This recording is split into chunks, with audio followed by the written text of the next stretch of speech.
All right. Good evening. My name is Peter Gosselin. I'm the vice chair of ANC 34G. The chair, Lisa Gore, had a family emergency, so I'm pinch hitting tonight. We will start with introductions from my left. Commissioner Lynch.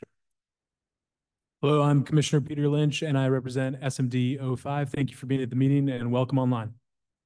Hi, I'm Bruce Sherman. I represent District 2, which is over by Rock Creek Park by St. John's College High School, kind of north of there up to Tennyson Street. I'm Peter Gosselin again. I represent District 6, which is largely the west side of Connecticut, all the way back to Friendship Heights with a little peninsula to the east, where I live. Michael Zeldin, 04, which is Lafayette and the area surrounding it. I'm Jim Nash for single member District 03 in the southeast part of our ANC. Good evening, everyone.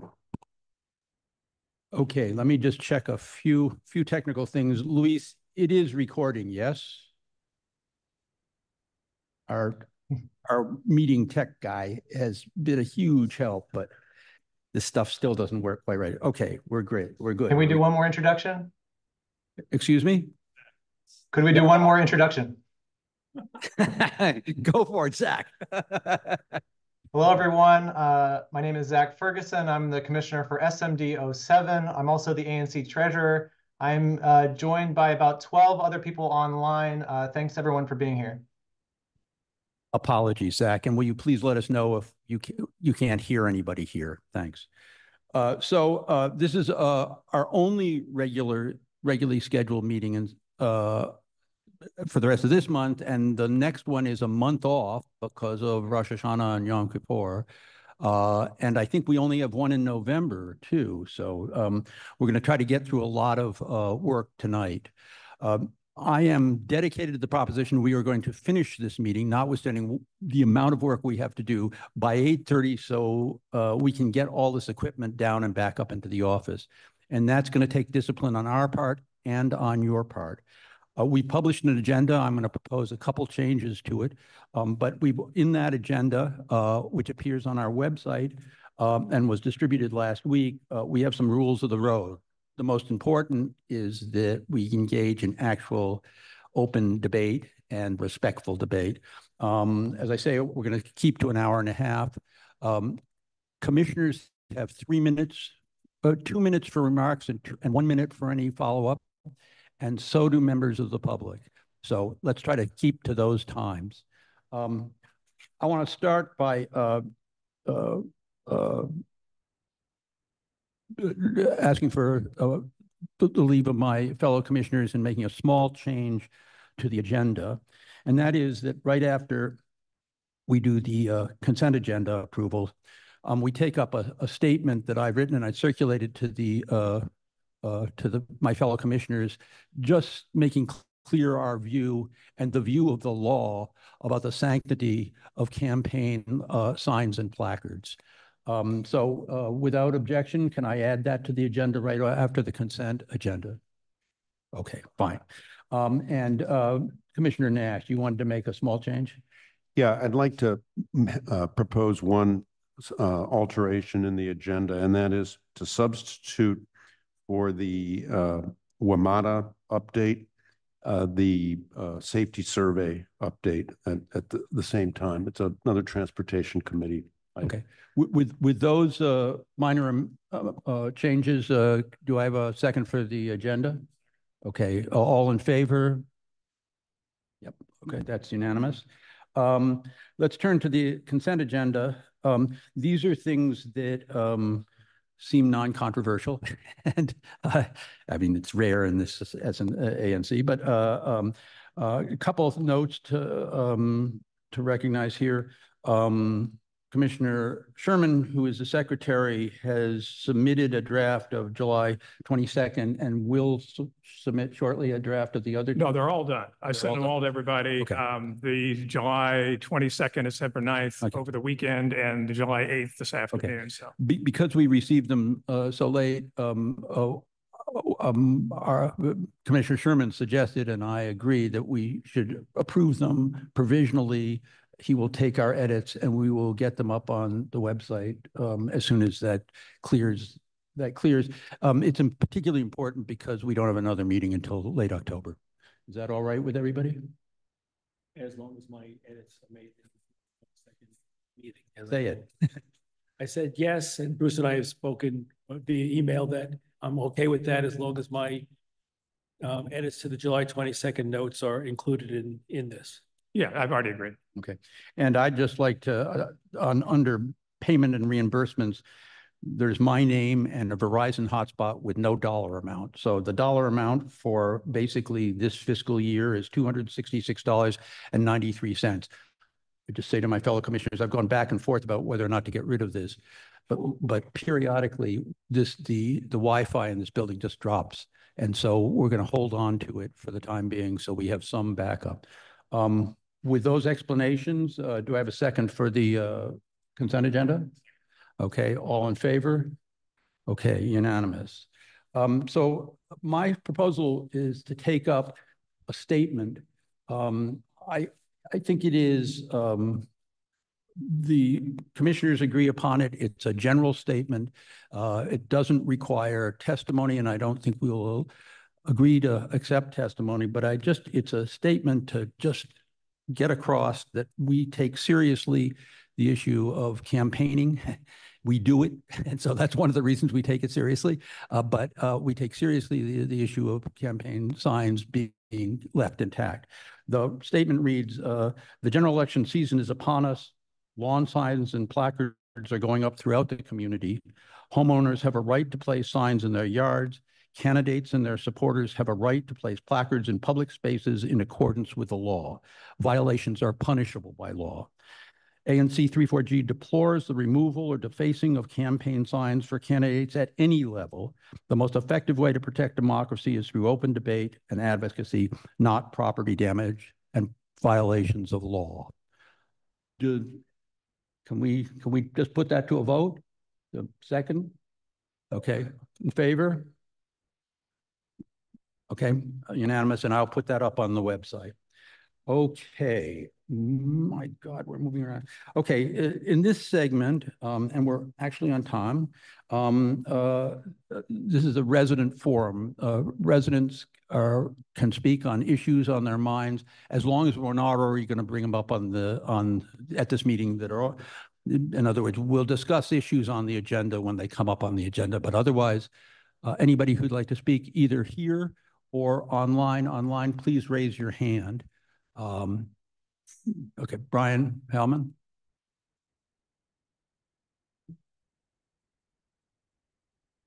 Thank you, Chair Goslin, and thank you to all of the commissioners here tonight.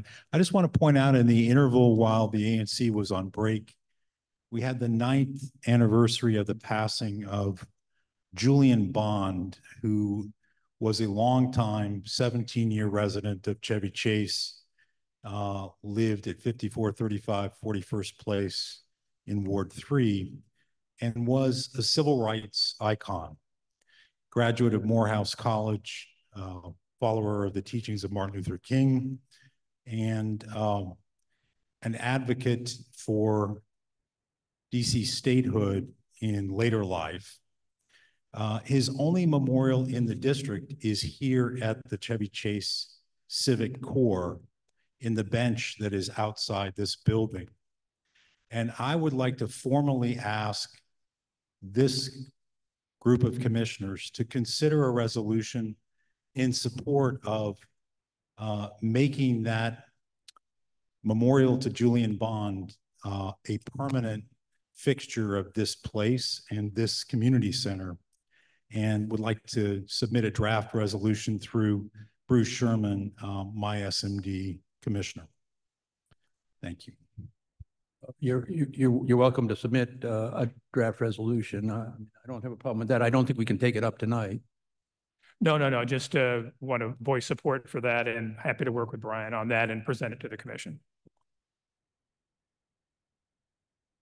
So to that point, which I would support as well, it's my understanding that Councilmember Fruman is going to be proposing the naming of the baseball field at Western and whatever the cross street is there, which is across from the cul-de-sac that Mr. Bond lived at, in that field there in his honor. Do you know anything about that? Just as a comment, so Matt, so Councilmember Fruman and I did chat briefly about this on Chevy Chase Day, and he did mention the renaming of Livingston Park, but he hadn't formally considered it. And my own view is, since his memorial is here at the Civic Corps today, that this is maybe a better location. I heard from one of his neighbors that he actually opposed the lights on the baseball field when he lived there. But anyway, I just thought it was something to. And I wasn't suggesting it as one or the other, but that was in the works. And yes, in fact, he opposed the lights on the baseball field, but it would be the park itself. The field we're trying to name after the first African-American player for the original Washington Nationals baseball team. Well, very well, I'll draft a resolution. We will. Okay, well, do other comments from people, anybody online? Seeing none, going once, going twice. Okay, we move on. The next item on the agenda is comments or announcements by community groups or commissioners. Anything? No, we've moved up. Remember, we used to have announcements at the beginning of. Yeah. So are we? Oh, Commissioner Lynch. Thank you. I have the idea of trying to implement an ANC annual grant for arts initiatives in the neighborhood. We have a whole bunch of organizations and people that are focused on the arts. And if any community members would like to get in touch and generate some ideas about the best way to move forward with this, please get in touch. My email is 3G05 at 3G05@anc.dc.gov. So please get in touch if you're interested. Thank you. I'm happy to work with you on that and recommend various artists actually in my single member district who might have an interest in joining in that effort. I had mentioned separately to the commissioners that I would speak tonight very briefly to request that at the October 21st meeting, we take up the matter that has been a fairly significant conversation between our ANC and the Office of the Attorney General and the Office of the Advisory Neighborhood Commissioners on the authorities of the ANC to do legally binding agreements, contracts and things of that sort, community benefit agreements. There's been a lot of guidance and opinion that we've gotten from both of those offices that we need to share with the public. So I'm just flagging that tonight and asking that that be on the agenda for October 21st. That would be a good thing to have on the agenda, given that we're coming into the period when we're trying to decide about the community center library, and the ability to make some sort of agreements on behalf of the community would be very important. For those who want to see kind of where we are in all of this, I posted the two legal opinions or letters we received. If you go to the ANC website, on the second row of the drop-down menus under documentation, there's something called ANC authorities and issues, and a letter from the Attorney General's office and a memo from the office of the ANC can be found there. Just for the public to know, these are fairly complex, somewhat abstruse issues and discussions that are taking place, and I think it's beholden, it behooves us to try to simplify it, but also be as direct and straightforward with the community as we possibly can, because at the end of the day, every government body has to operate within statutory guidelines, that including this body. So it's an important issue. Also, the Office of the Advisory Neighborhood Commissions has just recently, last week, if not the week before, put up online a number of agreements that it says are what the OANC believes to be within the authority of the advisory neighborhood commissions to execute community benefit agreements, and people can go to their website and see those. But there'll be more of us on October 21st. Any other comments or?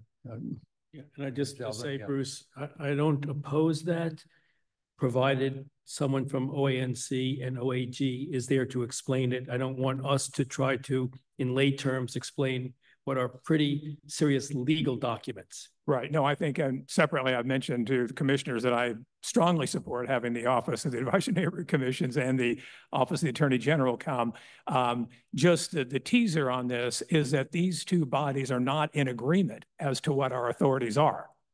So it's very important for us to get this settled because, as Commissioner Gosselin just mentioned, it could very well be when we get into the place of executing on the city's plans to develop this site, that the community might very well want some type of benefit agreement.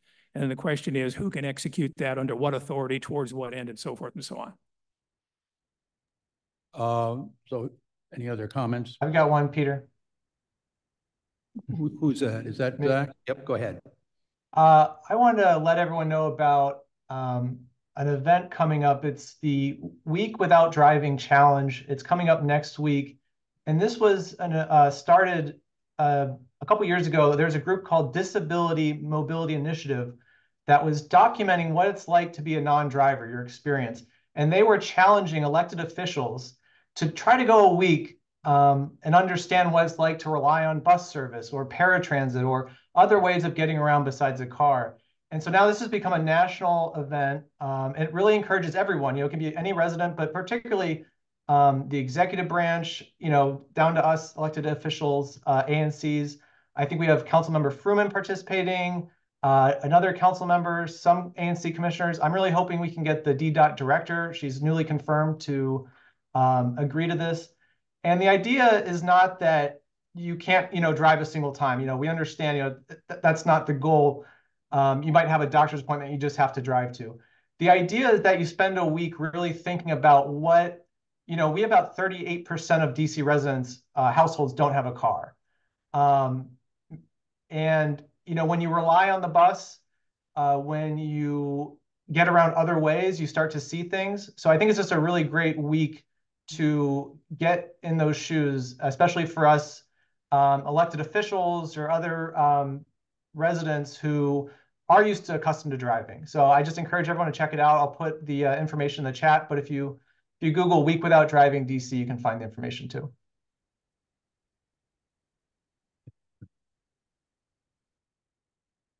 Go ahead. I would like to support Commissioner Ferguson's recent point and say I have signed up for that, and I will not be driving starting Monday, September 30th, I believe, right? And I encourage my colleagues to do the same and members of the public to do the same. It's better for the planet, and it will also help you to walk in the shoes of the many people who do not have cars. Let me just say that half of that week is Rosh Hashanah week, and we don't drive during that week anyway. Good for you.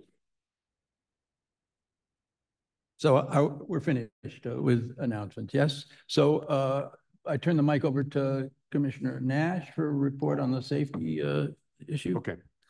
Yeah, thank you. So this is by way of a Transportation Committee report. I want to time myself here because I know I only have 3 minutes.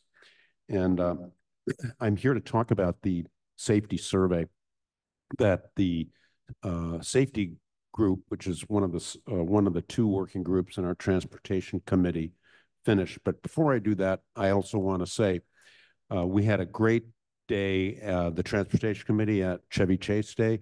And I want to thank Michaela and Megan and all the other people who worked very hard on that day to get the word out about buses and how important it is for us to fight for them if we want to keep them. So that was a great day, and we got some heads of good conversations. Okay, now to the to the safety survey. We had 129 responses. And to me, one of the most startling facts of it was 102 of those respondents, so almost 80%, said they walked every day. Now, I don't mean to say that necessarily means 80% of all our residents do that, because as all surveys, this has an unknown sampling error, but it does align with the survey we did on the small area plan, where people were asked, well, what do you love most about living here? And what struck me when I read that was the number one answer for that was because we can walk. Okay, so walking is a big deal here, I believe. That said, we heard from many people that they do not always feel safe walking here. The number one complaint that we got was Connecticut Avenue and Chevy Chase Circle. They generated the most complaints by far, about 39 or so, I think it was, and that's 5 times the next largest response. Intersections with Connecticut Avenue generated the most complaints by far. Again, 5 times more than the next largest set of intersections, which was down on Military. One big complaint, drivers turning left or right without seeing pedestrians.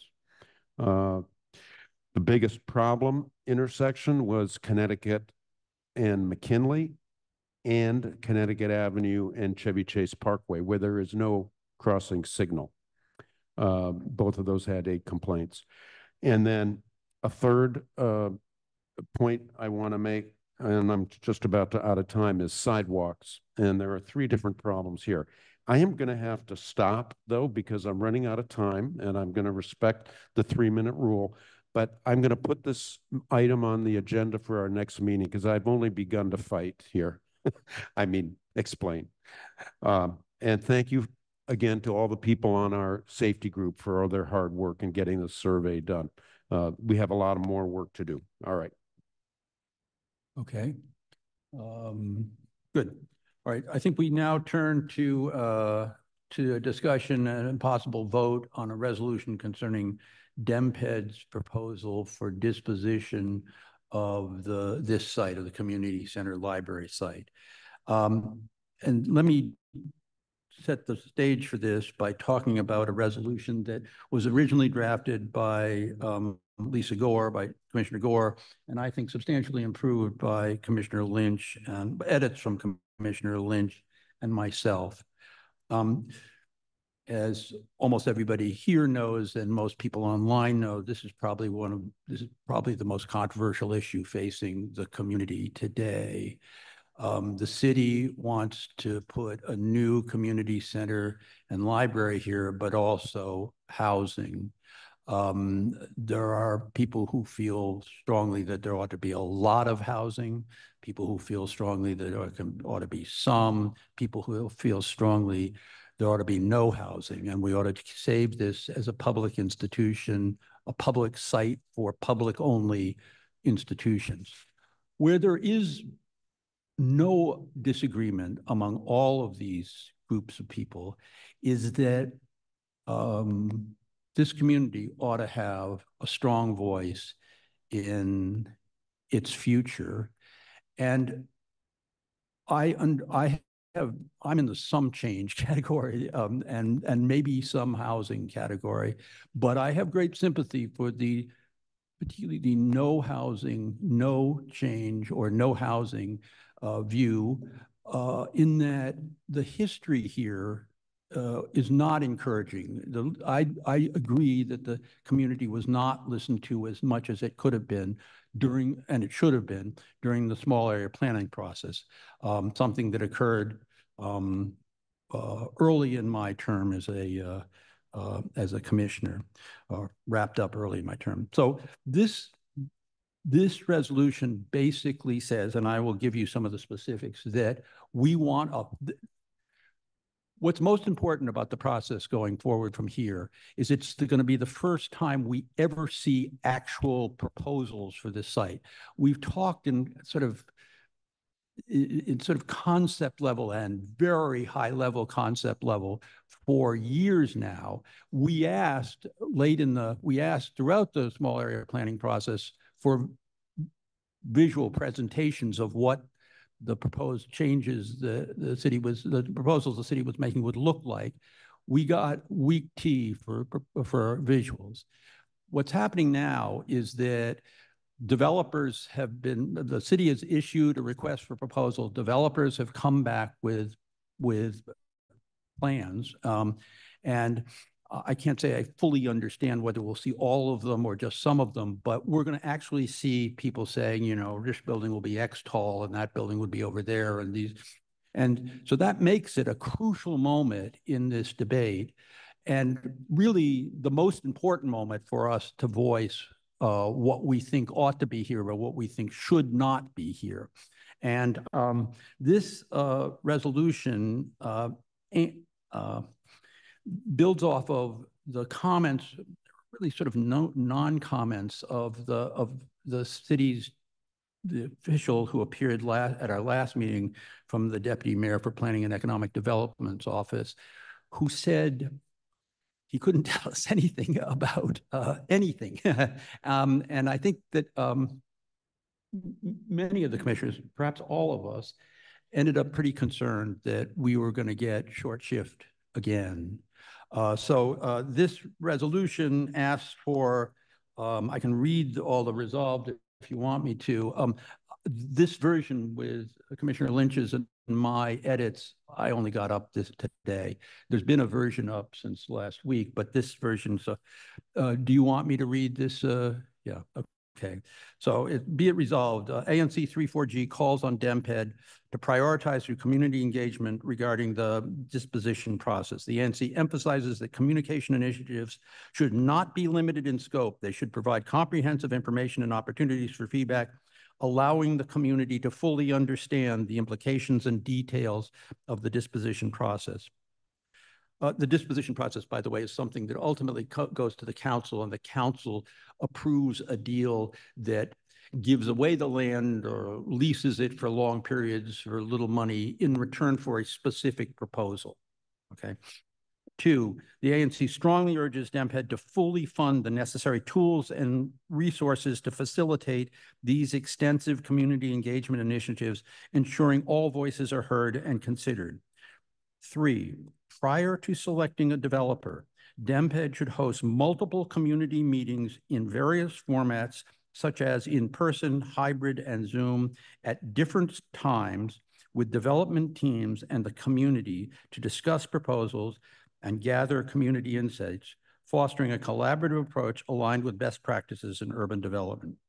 The ANC strongly encourages developers to provide extensive, easy-to-understand visual presentations that allow viewers to understand the scale and look of proposed development from various vantage points, including Connecticut Avenue, McKinley Street, Northampton Street, as well as from the proposed open spaces. This approach will ensure broader participation and input. 4, DEMPED must immediately provide a timeline for any additional presentations and the community disposition meeting or meetings to allow sufficient preparation. The commission has 3 remaining meetings in 2024. Thus, advance notice is crucial to the commission's schedule and ability to be prepared. 5, DEMPED should collaborate with the ANC to determine the appropriate format and number of development teams, ensuring community members and the ANC can evaluate development team responses thoroughly.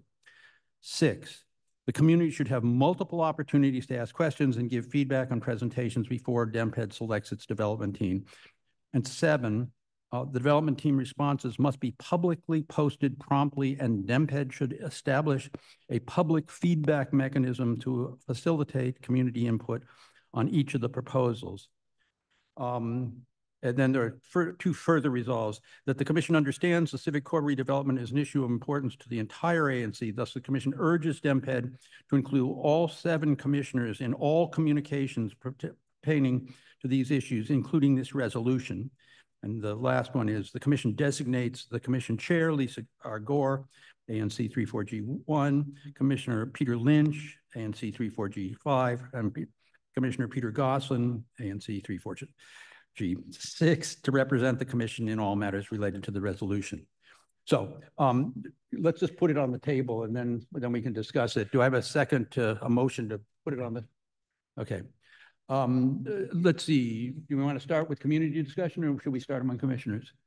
Anybody here or online? Corinthia Simmons, you have your hand up. Hi, yeah, I have my hand up. This isn't, I wanted to know, was Ray supposed to go in the previous feedback session you had for community announcements?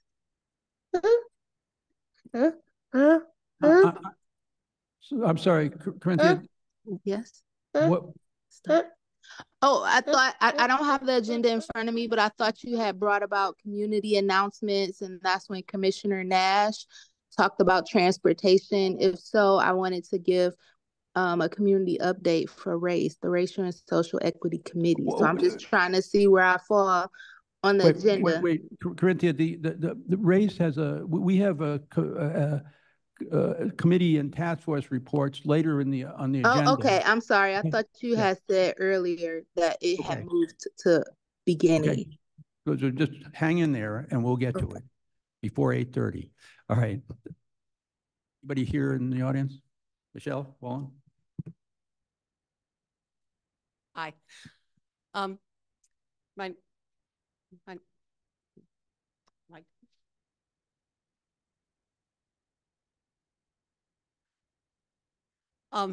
two things, and Peter, I appreciate your reading it, but to be honest, it was very quick and I missed some of it, so which is fine. I'll read it later. But two things that I would like people to keep in mind with respect to getting feedback. One is we will be presented with, we don't know how many proposals. Some to someone like me who doesn't want to see housing on this site or a lot of development here. Some will be, in my mind, worse than others. So a lot of people will feel compelled to say, well, okay, I'll go with this one because I don't want this huge one that's taking up all the space to be the one selected. So I think however we do this, there has to be a mechanism for people to be able to say, I've seen them all. Guess what? You haven't changed my mind. I don't want any of them, okay? That has to be an option because it wasn't the first time around when DemPed went to us, and DemPed will not want to give that as an option. That will be the responsibility of the ANC to keep track of that. So I think there has to be a separate question, do you not like any of it? Do you think there shouldn't be housing added here? And then if it is added here, which of these would you prefer? Okay. And they have to be two separate questions. Otherwise, the answers get muddled, as happened a little bit in the survey. The other thing that I would like to say is one of the good things about the survey you all did, albeit 3 years too late, I'll never stop harping on that, is that it was sent to every household in our ANC. So you were able to say, this is what our ANC district wants. I know there are those who say, you need to go outside of our ANC. You need to ask what the whole city wants. I don't agree with that, but the reason why is that people outside our ANC, most people aren't paying attention to Chevy Chase, what's happening here, unless they're on mailing list of advocacy groups, such as Coalition for Smarter Growth, such as WIN. So when you get people from outside, it's skewed because those are the people who are getting these mailings, and you see it in some of the responses, form letter, form letter, form letter. People from Silver Spring, people from Southwest DC. So we need to be cognizant of that, okay? And there needs to be some way to say, okay, what do people in this ANC district think, like we did with the survey? Good. So on the first point, it's you don't want expressions of worse to be effectively a vote for the less worse, right? I'm sorry. In other words, you want to be able to say, I don't want anything, so that it isn't by a sort of process of elimination that the least worst gets your vote kind of thing. Right. I mean, I think people need an option for both. Yeah, got it. Okay. My thought is, I just wanted to add briefly, the council has not at this point formally made this property surplus. And my own view is none of it is surplus. This is the 5th most actively used site in the Department of Parks and Recreation. Pre-COVID, 3 years. This was the 5th most actively across 80 sites in the district. It's not surplus any more than the airspace above the Cleveland Park Library, which, you know, we could put housing on top of the Cleveland Park Library, and Eichner says he knows the architect. We could, you know, go up. Let's go up 11 floors in Cleveland Park. Nobody's talking about that. Nobody's talking about housing over Deanwood Community Center. This is not surplus. So that ought to be an option to say that in whatever your resolution is. Chevy Chase online, Chevy Chase voice. If Cheryl, if that's you, could you come on the screen? Hi, good evening. As far as a survey is concerned, I would like to know how that input is going to be meaningful. How are you going to take it into account? I mean, I've seen so much survey information dismissed whenever it's not what you want. It's a fair question. I mean, I think we're trying to ask DEMPED to tell us that. And I have to say, it is kind of mysterious how it would happen, because if I understand it, these development proposals are responses to an RFP. And I don't know whether there's an ability to go back to the design and say, hey, we listened more and we can do this. So it's a complete legitimate question, and one that DEMPED should answer. Well, they've had a long time to answer that question, and other questions that we've asked, but the process has not been transparent in the least. And, you know, we're not even allowed to see the proposals that they've received.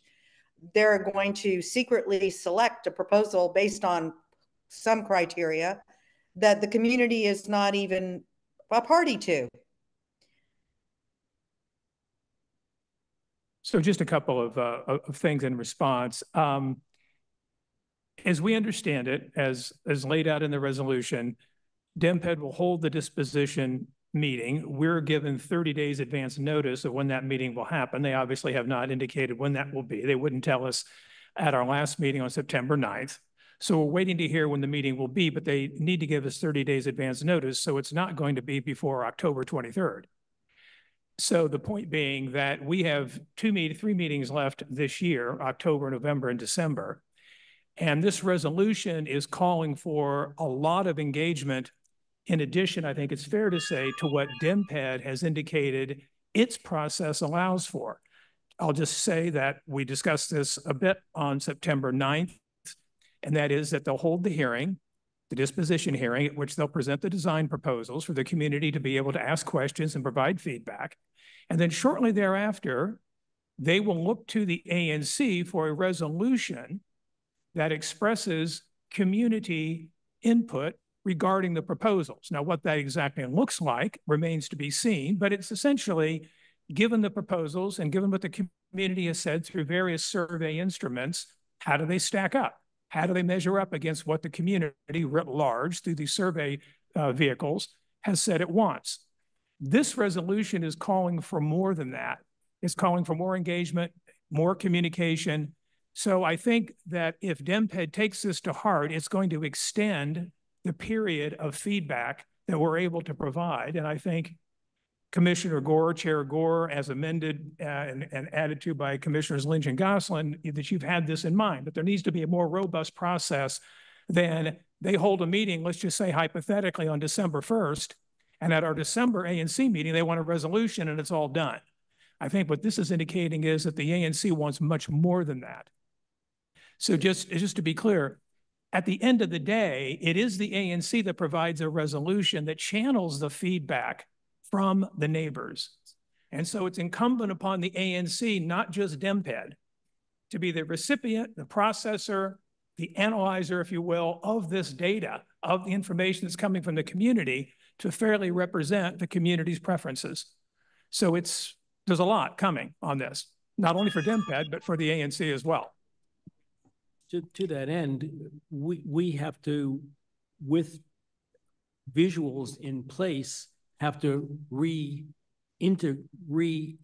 with the community. We have to say, here are the proposals.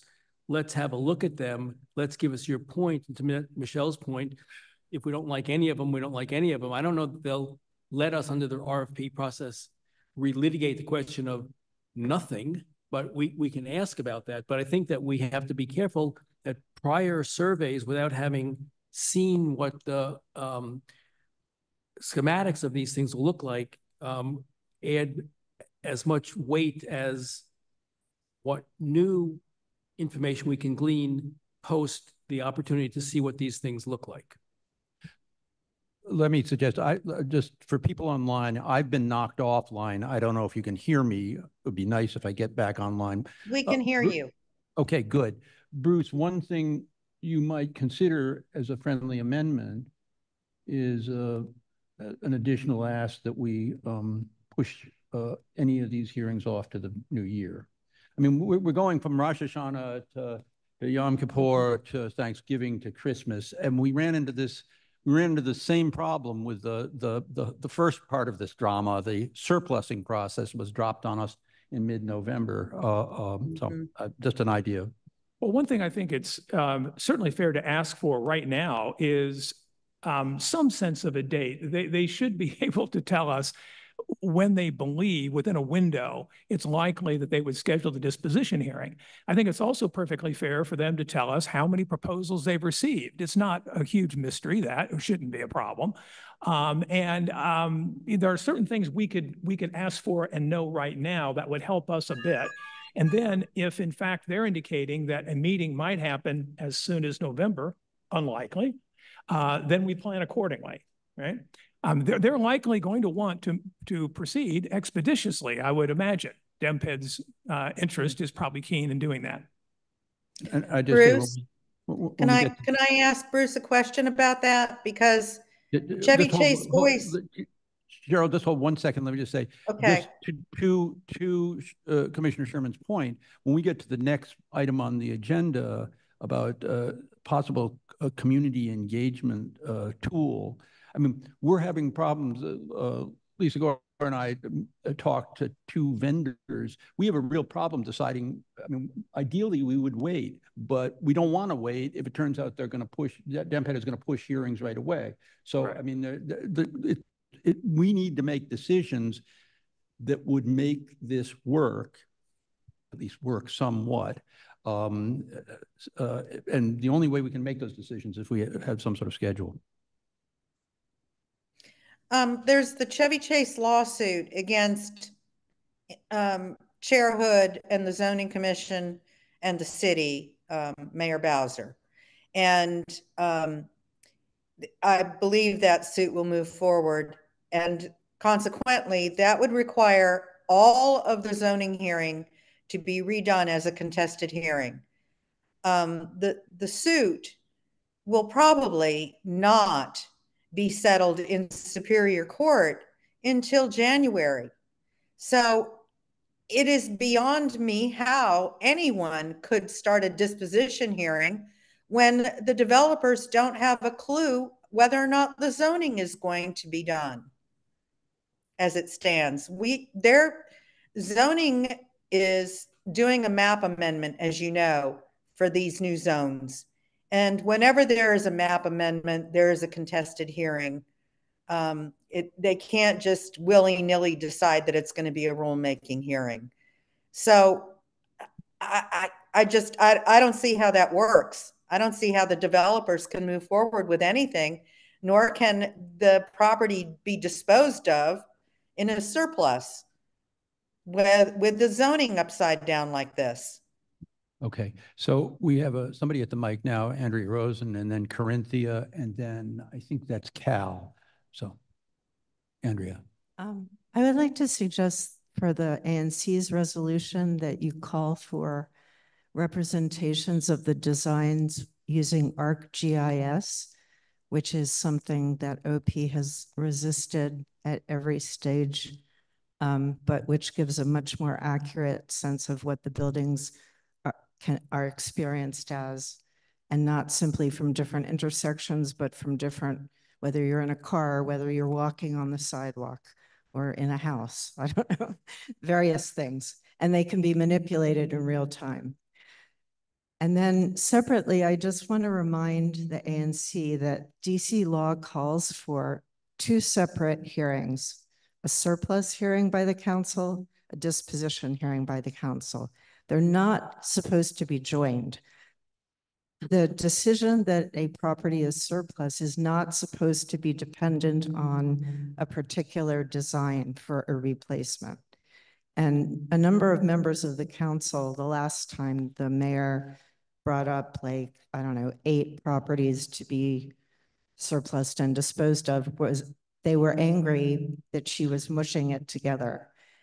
I don't know whether this anger will last. I don't know if they'll take a position against it, but just for our sake, it seems that the council should weigh that question. Is this surplus? That surplus hearing in the community is not the official surplus. It's just a requirement leading up to the council's passing a resolution to surplus.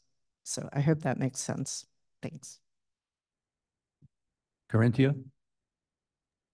Hi, I forgot everything you read about the resolution, but my only point is that when we get to community engagement, I just would like to encourage the ANC to think of more creative ways to reach out to the community, because there are many people in the community, especially when I'm interacting with Lafayette parents who support the Civic Core site, but people are discouraged from coming to ANC meetings. I think I'm an anomaly with a young family who attends, but people are discouraged to come. And so I would like to encourage for the ANC to think of more creative ways to do this engagement outside of a survey, because some people don't even do the survey, but going to the farmers market, coming to HSAs, coming up to the school, interacting at the parks, or even just knocking on people's doors to get their feedback. Because as I'm running, I'm talking to people and knocking on doors, and I'm hearing a lot of support, but they are just avoiding the contentious ANC meetings and don't want to speak out. That's all. Thank you. Just a quick data point, harking back to the survey. And Corinthia, I certainly take your point that it's obviously the case that a very small fraction of people attend ANC meetings, as we see here tonight, and as is typically the case, which is the virtue of doing surveys, I would say, and something we're going to be talking about here in just a moment on the next agenda item. But I would hark back to the community survey last year to note the data point that 805 of the 2,300 ANC 3-4G respondents were families with children at home under 18. So 805 families with children took the survey. And so that survey is at the ANC website. It's broken out by single member district. It's given to you in multiple data cuts. You can take a look at it and see what the results are there.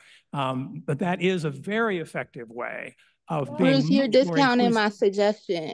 You have said this point many times. You're discounting my suggestion on finding different ways. No, Your I'm survey. endorsing it, Corinthia. I'm endorsing it, and I'm saying a survey is a way to do that. I agree with you that we need to be much more proactive in reaching out to as many people as possible, including people that live in apartment buildings and people who typically don't come to meetings. I'm just indicating that we can use technology to do that, and we have, and I think it's been fairly successful. And it's people in single family homes who don't come to meetings or fill out the surveys. Yes, I'd like to add something, Commissioner Ferguson. Yeah, and speaking to that, I think the survey is very useful because we did mail it to every household. That was something I was pushing for very early on. It's not only cost effective, but it's very equal. But what we found, and again, useful data, is even with that method, I mean, there was different ways different communities were reached out to, but even with that baseline, we saw certain groups vastly underrepresented in the survey results.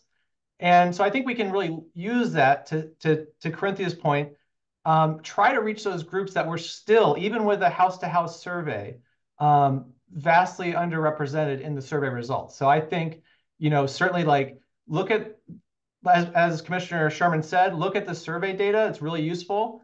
See who that's why we did demographic data. That's why we asked people who took the survey. We wanted to know who are we reaching and who are we not. So it's great to look at that data, see who we're not reaching, who we are, and how we can improve that, because we want to hear from everybody.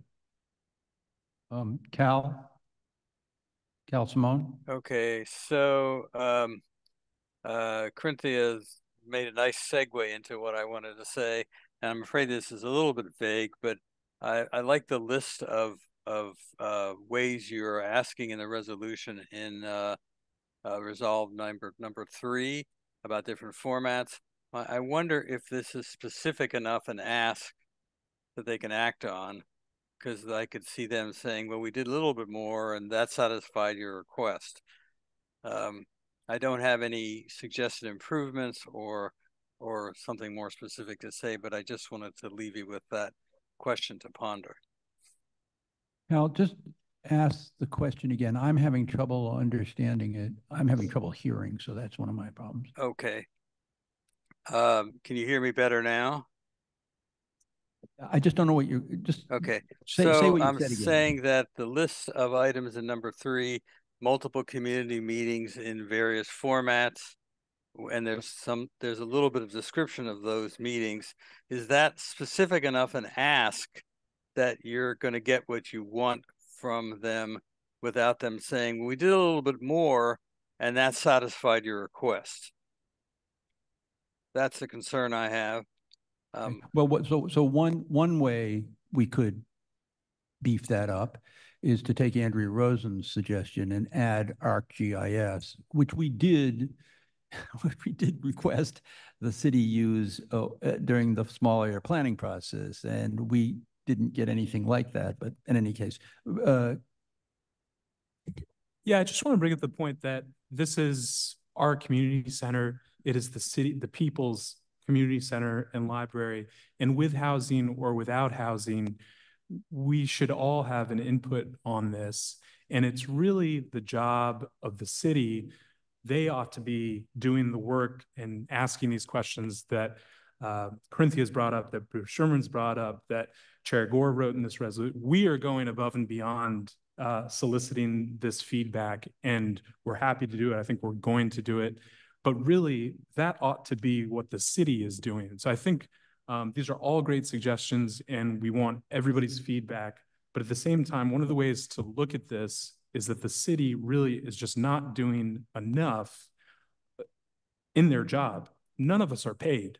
They are paid to do that job, and they're not doing it. We have to plead them to do those things. And that's not right, but I think it's just one way we should be thinking about framing this. So throw that in there. Well, to your point, you're asking them to do some things they're not really accustomed to doing.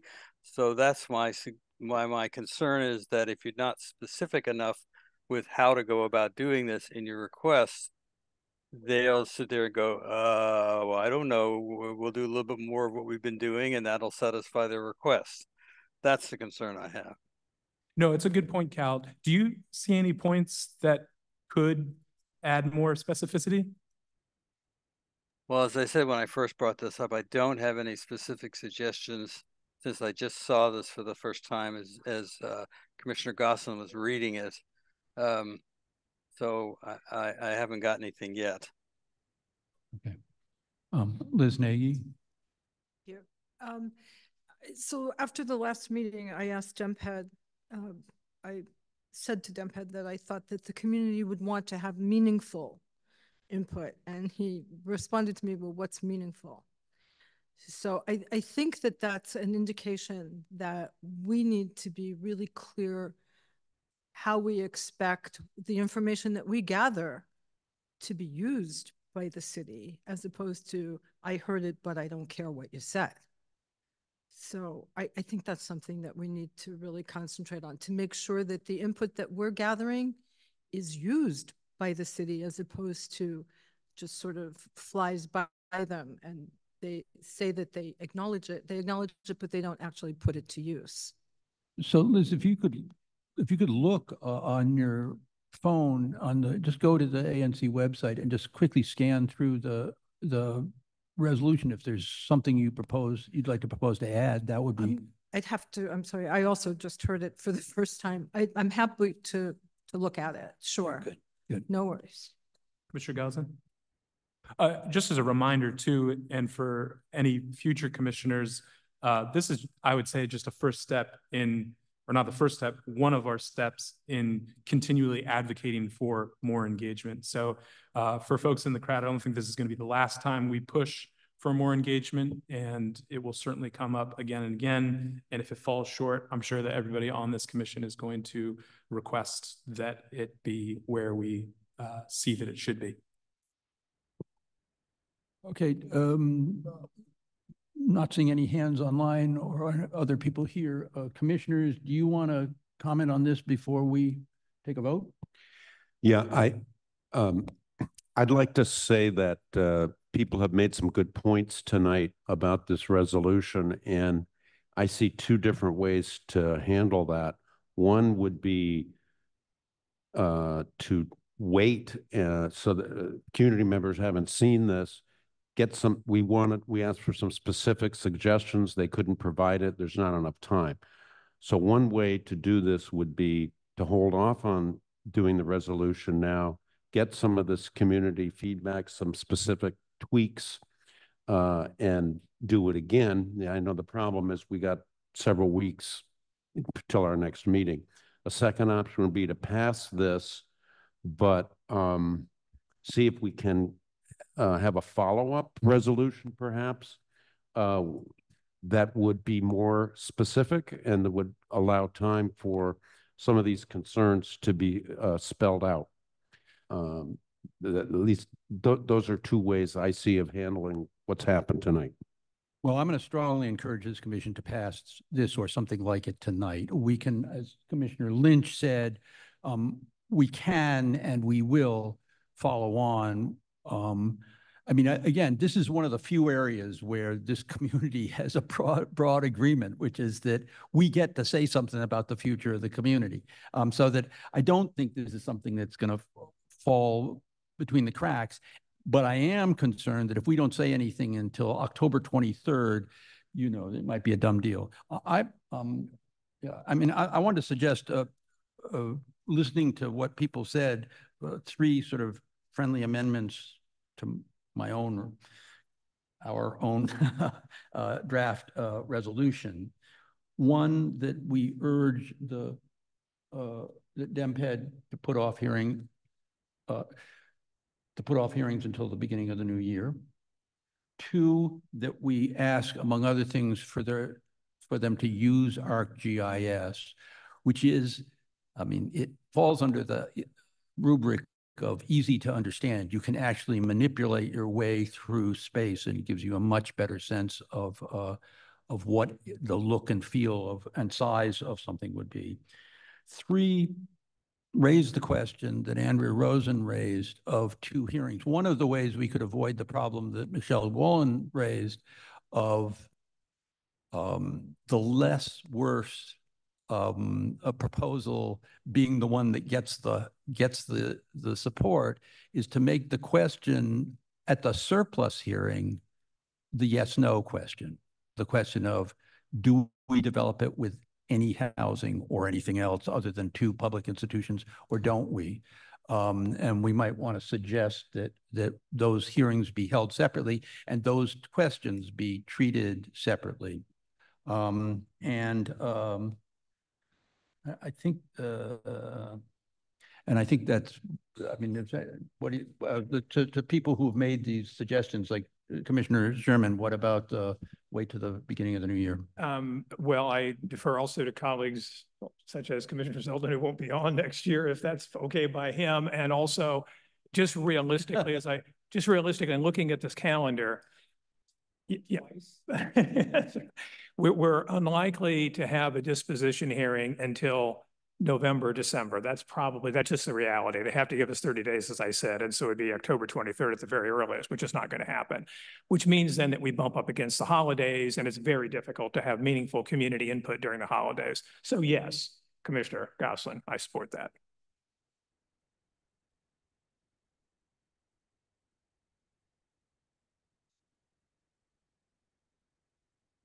So I'm going to propose that we vote on this, understanding those are friendly amendments, and just as with the minutes, I will provide the final wording tomorrow.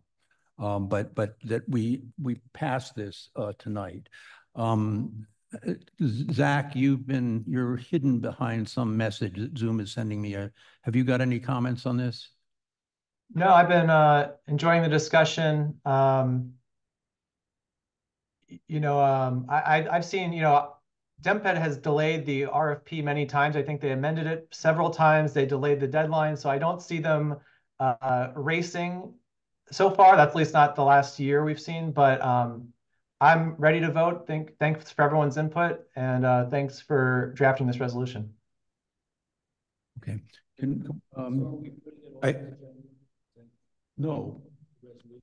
No, not the resolution. We passed this resolution, but is the resolution saying we'll take it up in January? We encourage them to hold these hearings in the new year. But we want to make sure that okay, said stuff. Okay. Yeah, I wanted clarification. I think you said there are 3 amendments. One has to do with asking for a delay.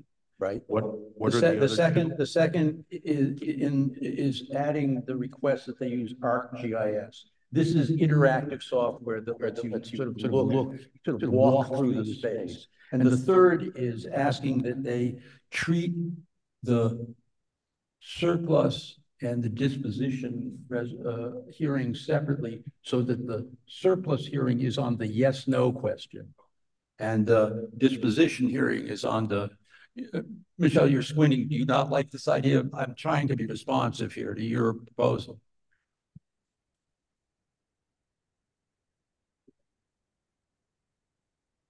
Yeah.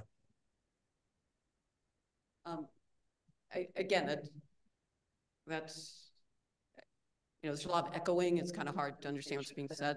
I mean, I don't think we should just limit the question of yes or no to the surplus. I think it's a good idea to have that be part of that, but I wouldn't completely rule it out for the disposition.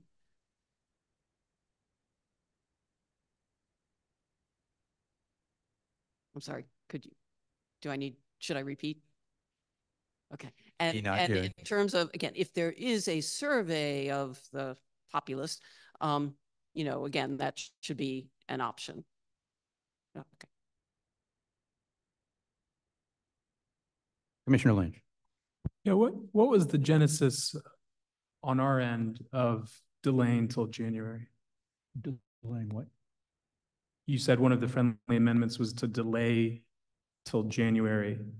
Where did that come from? Just the kind of gaming out the schedule from here and as to when they're likely to hold the disposition meeting, and then the rapid turnaround they might expect in terms of our response that wouldn't give the time that this resolution is calling for the more extensive consultation, particularly if you're bumping up against the holidays.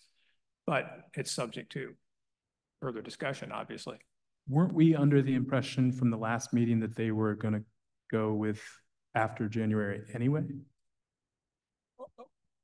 I'm not sure what impression I walked away from. I mean, since they non-answered almost everything, but I mean, even if they were hinting at that, I mean, I'm not sure there's big harm in asking, is there?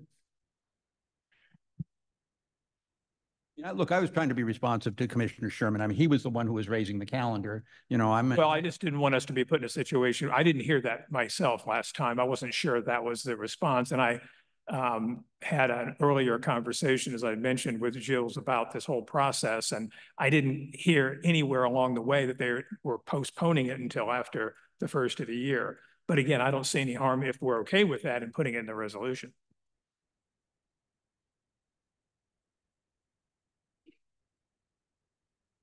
Cal, can you hold off? I mean, we need to, we're closing in on time. Do we really need, is there something Well, urgent you have to say? You asked me for a suggestion about that paragraph 3, and I wanted to propose one. And if you think it's too unwieldy, then so be it.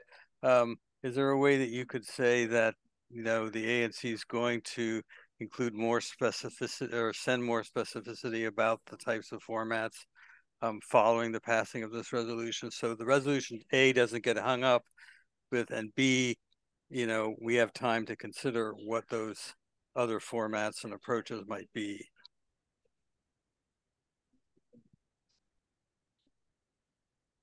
You know, I think for this resolution, we basically talked about 3 formats. We're going to add this technology of ArcGIS.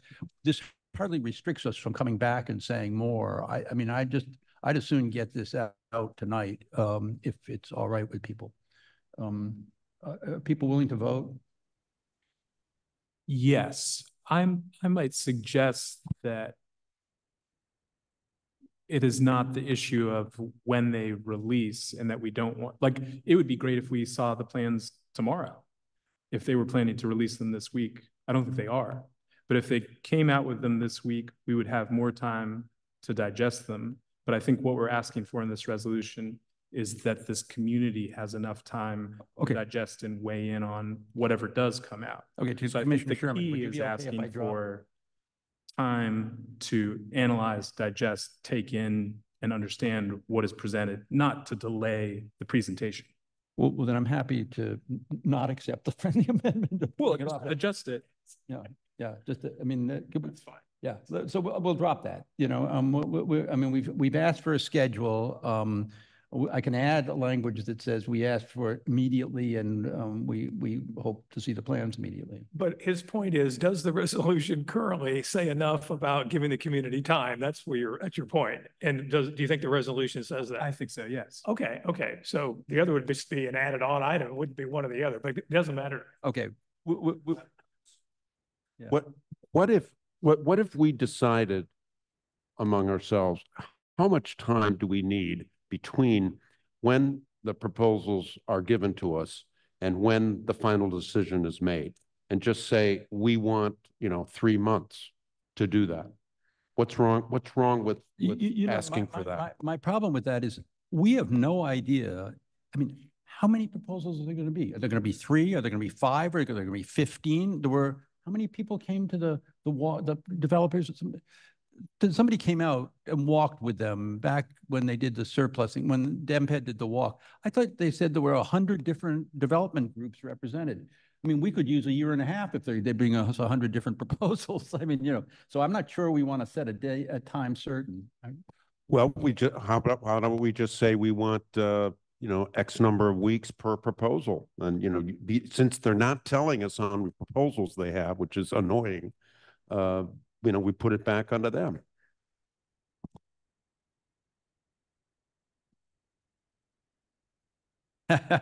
My sense is that the resolution is pretty strong in asking for due consideration to give serious thought to these proposals. I think it's good. Can I? We can always go back to them and ask for more time if we need it. All right. So we're changing the put off to the end of the year to give us plenty of time. We're adding ArcGIS, and we're raising the issue of surplus, separate surplus and disposition hearings. With those friendly amendments, can we vote on this thing? All in favor of the resolution? So can I just be clear about what, just so before we vote, we're saying put it off until January. No, we're not. Not the resolution. We're saying that we don't need that in there now because the likelihood is it's going to be after January anyway. And Commissioner Lynch wanted to really emphasize that whenever we get the disposition hearing, it's after that we have ample time to digest what they're. I just thought, I'm sorry, I thought we were saying put it off till January, and then once January comes, we're going to ask for whatever time we need to review it. So, because we don't want them to, what if they drop it tomorrow? But Michael, isn't it insurance for us to say, we do not want this process to begin until January? And then once January rolls around, we want whatever necessary time we need to review it? I think that Peter Lynch's proposal is concern is that if we say that, we in effect incent them not to give it to us soon. So we'd be happy to get it tomorrow.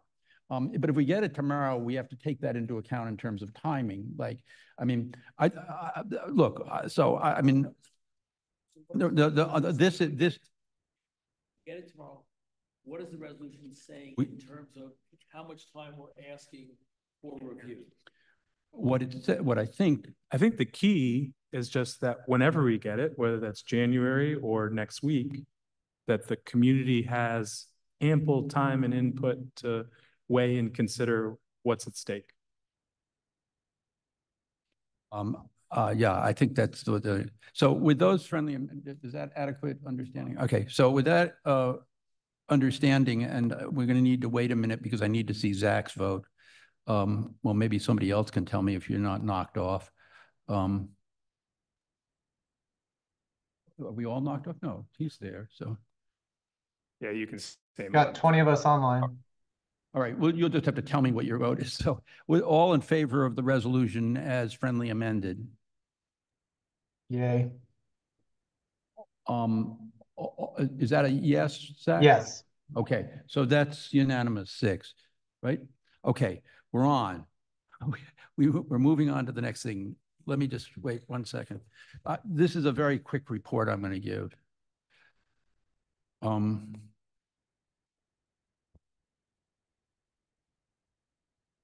Well, if people online can hear me, you're just going to hear my voice, and I will. I'm hoping that Luis can get this back up and running. So I'm just going to give a brief report about a meeting that Lisa Gore and I had with ANC 3D, Chuck Elkins and team. 3D is using 3D got really interested in this community engagement software tool. And there are basically 2 big vendors, one called District Engage and the other called Go Vocal. And they have been using District Engage, and it's a very, it looks like very impressive software. I mean, that is to say, they can put up descriptions of issues. They can basically do projects. They can put up descriptions of issues. They can do quick surveys. They can then break the surveys down. They can get people to suggest further survey questions and come back in, do second rounds of surveys. And apparently there are even more possibilities with Go Vocal. The problem right now is that to afford Go Vocal, we need to find other ANCs that'll go in on the $10,000 cost. And that could take time.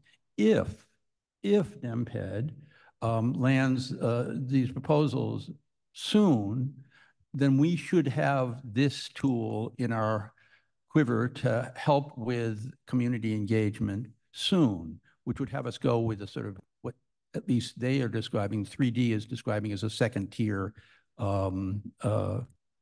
service. But if we can wait until the beginning of the year, we might be able to make a deal with a bunch of ANCs and get it down to about $2,000 an ANC. You can go on ANC 3D's site and see, I think, three projects they handled with this. The bioretention basins. There was a traffic fatality on Foxhall, one of the streets, and they got an immense number of suggestions about ways to improve safety, and there's a third, and I can't remember. In any case, I think I think the idea of this stuff is very, very useful and something we ought to be looking at and looked at quickly. And if we discover that DEMPED is not going to move quickly on, or at least until the beginning of the year, we ought to see if we can hold out for the better of the two software packages. I'll be back with more reports. Any questions? Just let me say that I wasn't able to attend the meeting because I had another commitment, but I did watch the full Zoom conversation. I'm 1000% in on this. I think it's critical Am for I us surprised? to reach out to the community and give everybody, and to the points that we were just discussing earlier, and to Corinthia's point and Zach Ferguson's point about reaching out to constituencies that we have a difficult time engaging. But the entirety of our 15,000 Chevy Chase ANC population, to do everything we possibly can to generate feedback at scale. And the technology exists to facilitate that.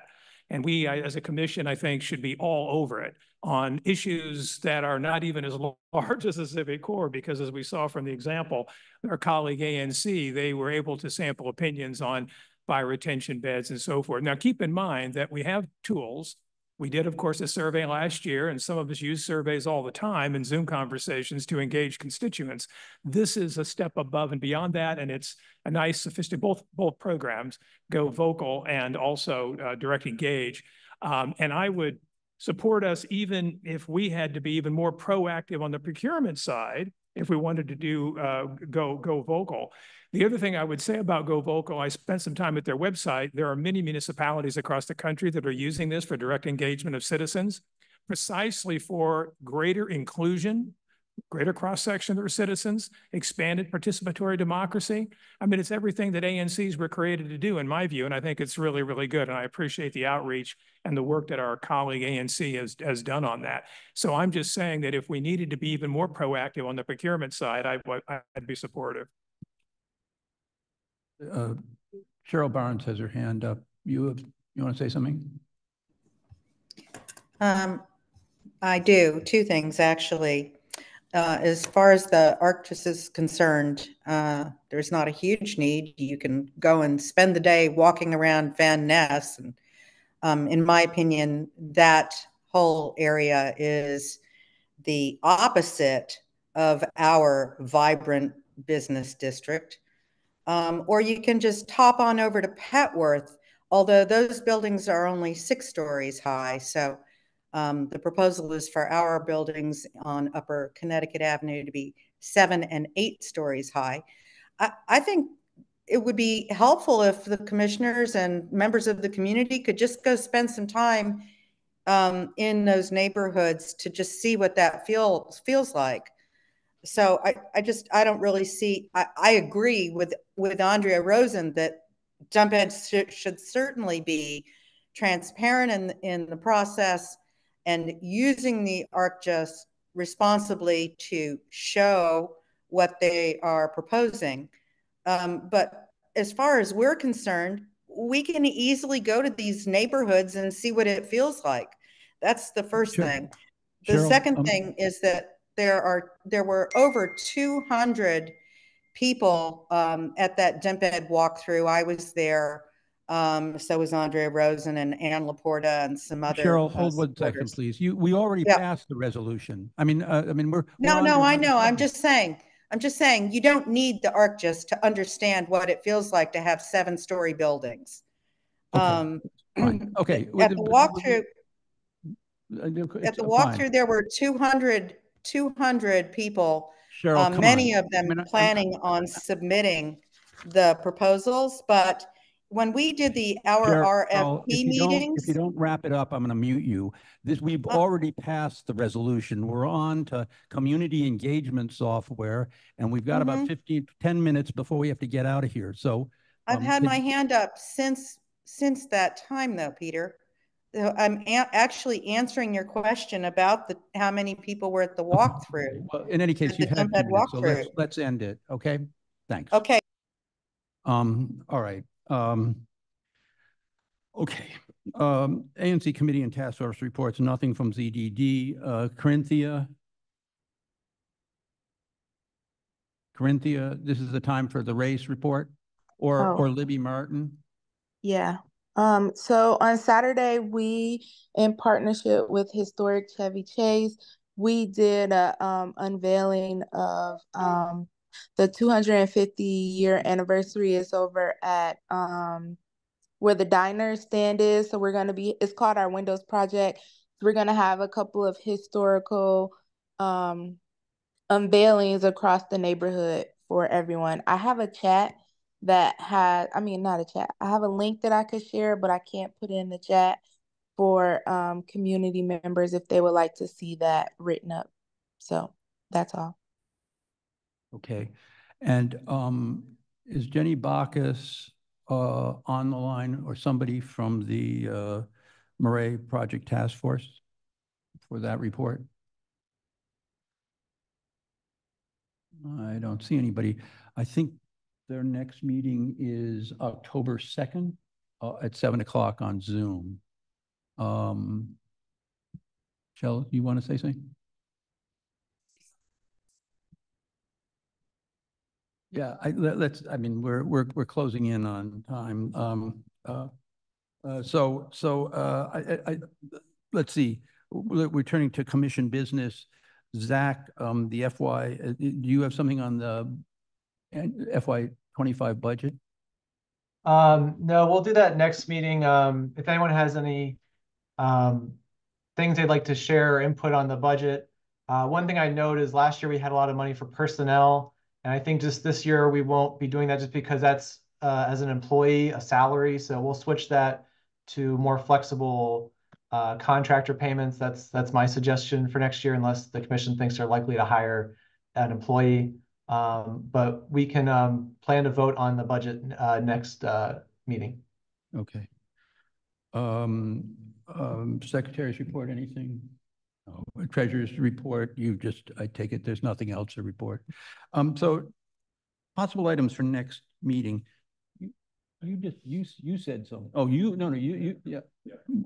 Yeah, I would like to have a full agenda item on the safety survey. I really didn't have much time to get into that. Maybe 10 minutes. Yeah, and what I'd mentioned before, which is ANC authorities with the OAG and the ANC coming. Yeah. Okay. And Peter, can I add, this is Commissioner Ferguson. I have 3 draft transportation and safety related resolutions. I'm seeking feedback from the Transportation Committee and other commissioners, but I hope to have that on the agenda next meeting. And if anyone's interested, please let me know, but it will be posted well in advance of the meeting for everyone to see. But I would love to get Transportation Committee feedback so I can release a more collaborative draft to the public. Thanks.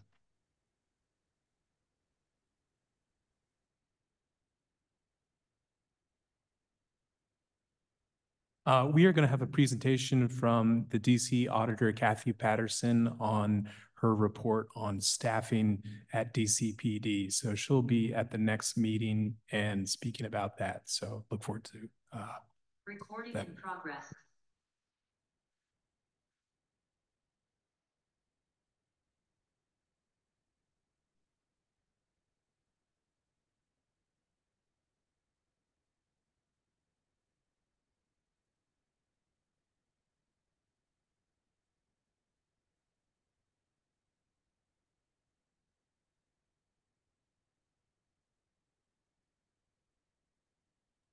Can't hear you online.